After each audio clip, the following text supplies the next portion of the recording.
Sudah tersambung melalui video conference ada Pak Julius Fang. Beliau adalah founder dari Feng Shui Consulting Indonesia. Selamat pagi, Pak Julius. Pagi. Apa kabar, Pak? Luar biasa baik. Baik, terima kasih sudah Ya, bergabung bersama kami di Market Bah. Sehat selalu. Dan kalau bicara mengenai sudut pandang Feng Shui tentang tahun kelinci air 2023, secara apa ya, kalau boleh dibilang karakteristik dari kelinci air ini akan seperti apa dan implikasinya terhadap dunia bisnis ataupun usaha di tahun 2023 itu akan seperti apa, Pak Julius? Baik, selamat pagi pemirsa IDX Channel. Tahun kelinci air 2023 ini boleh dikata adalah tahun yang cukup banyak dramanya, boleh dibilang tahun yang mungkin nanti kita akan mengulang lagi peristiwa seperti tahun 2020 ya, yang awal masuk pandemi ya. Jadi tahun 2020 kita mulai kena pandemi itu semua bidang aspek manusia itu, aspek kehidupan banyak yang terpengaruh saat itu ya, dan kita melihat adanya banyak penyesuaian dalam gaya hidup ya. Tahun 2023 ini nanti tahun kelinci air juga kurang lebih kita akan ada satu peristiwa besar juga dalam ekonomi ya, seperti adanya ancaman resesi global yang akan datang ke kita ya.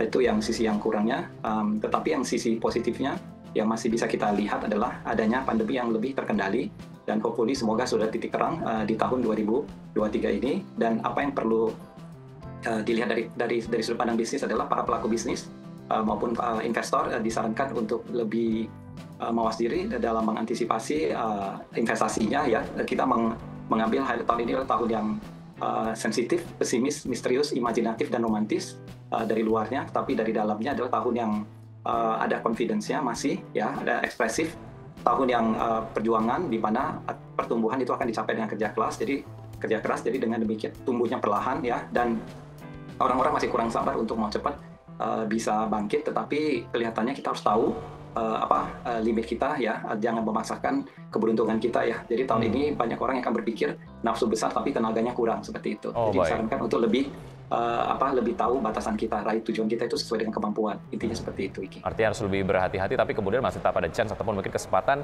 yang bisa dieksplor. Salah satunya adalah ya kita sudah berhasil untuk mengendalikan pandemi COVID-19, begitu ada peluang kebangkitan di situ begitu ya. Bicara mengenai sektor-sektor yang nampaknya cukup akan merasakan dampaknya begitu ya, terkait dengan apa yang tadi Anda sudah sampaikan begitu. Sektor-sektor mana yang mungkin sebaiknya dihindari dari sudut pandang Feng Shui di tahun kelinci air ini?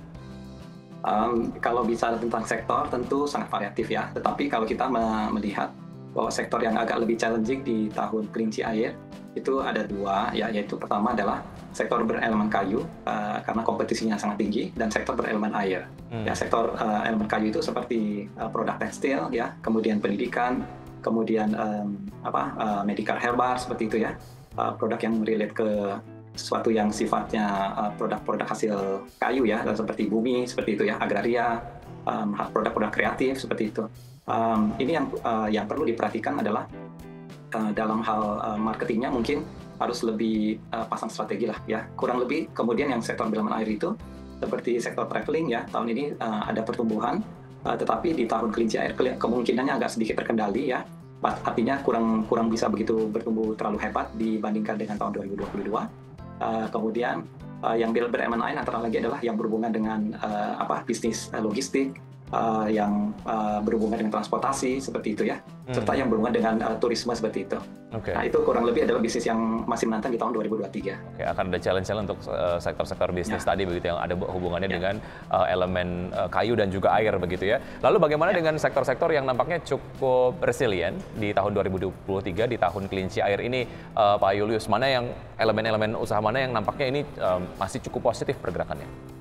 Oke, untuk yang tahun ini yang menurut prediksi kita yang cukup berpotensi cuan di tahun ini, tahun kelinci air ya, adalah pertama logam yang terbaik di tahun kelinci air, yaitu bidang berhubungan dengan otomotif, elektronik, komputer, spare part mesin, kemudian peralatan logam, ya, emas, perhiasan batu berharga, kemudian yang berhubungan dengan perawatan kecantikan, salon, ya, itu adalah berelemen logam. Kemudian yang termasuk sedang, ya, artinya sedang itu ada dua, yaitu elemen tanah dan elemen api. Nah, elemen tanah berhubungan dengan properti, konstruksi, perbankan, asuransi, seperti itu. Kemudian pertambangan mineral, pertanian, dan lain-lain. Kemudian elemen api seperti bisnis yang berhubungan dengan kuliner, berhubungan dengan saham, ya, berhubungan dengan trading, seperti itu, berhubungan dengan sesuatu oil and gas, ya, seperti itu. Itu adalah bidang-bidang berelemen api. Nah, itu yang menurut kita cukup resilience di tahun 2023. Oke, ya ini memang ada semacam berbagai macam analisis yang kemudian mendukung apa yang tadi sempat disampaikan. Begitu kalau ngomongin soal sektor otomotif yang berhubungan dengan logam sendiri, ini memang secara prediksi untuk electric vehicle ataupun kendaraan listrik diperkirakan serapannya memang akan naik di tahun 2023 begitu ya untuk sektor-sektor logam. Ya, satu lagi, Wiki. Fintech juga akan berjaya, ya, karena fintech juga elemen logam. Seperti itu. Baik, baik.